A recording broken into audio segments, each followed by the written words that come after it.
Hello, this is Paul, and we're back looking at another one of my dirty and very poorly maintained bicycles. What we have today is, this is my fixed gear. This is a summer commuter. Now a few years ago there was a huge fixed gear fad and all the cool kids and all the hipsters rode fixed gears, and that's kind of faded. But for summertime getting to work, it's flat and Chico, nothing is better. It's a great workout. It's great for training. As you can tell, I do a lot of training on the fixed gear. Let's see, what do we have?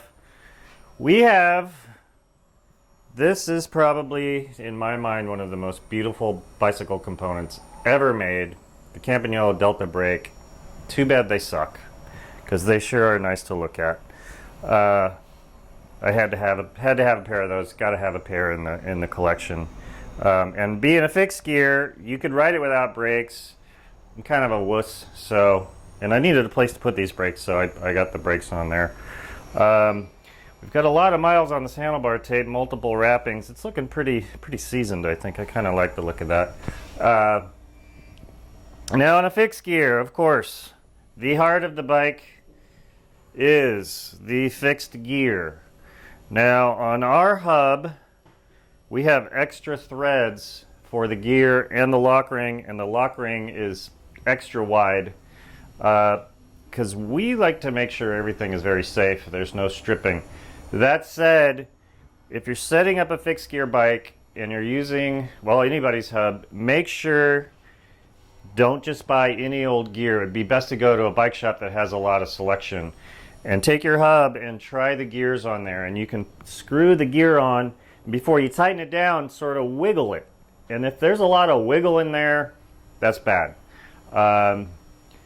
Believe it or not, the threads on hubs and gears and lock rings, they are all over the place. They're supposed to be 1.37 by 24. It'll say right on the parts, but there is a variance in there. And you do not want this thing to strip out, especially if you're crossing the street and you have no brakes and there's a car coming. That is no fun. On the other side of this hub, we have some freewheel threads. Now, a freewheel technically has the same thread, but again, it varies. Many times freewheel threads are a little bit bigger.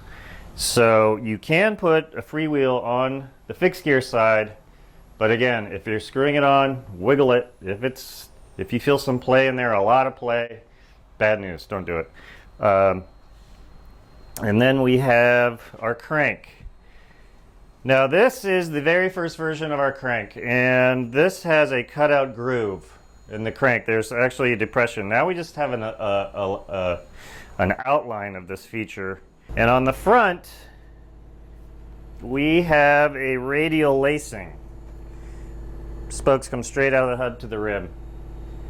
We do not recommend this. This is for testing purposes. The force of the spoke is pulling where there's the very least amount of material on the hub flange. I have not had problems. Many people I know have not had problems. We just don't like to recommend it. Also, they come loose. The spokes have to be really tight and they have to be tensioned really evenly, and they come loose, and then you're riding along and there's a loose nipple and it's going weekle, weekle, weekle. So that's kind of annoying. I've got an early prototype headset. This never made it into production, and light. And this is my summer commute bike. Hope you enjoyed it. Thanks.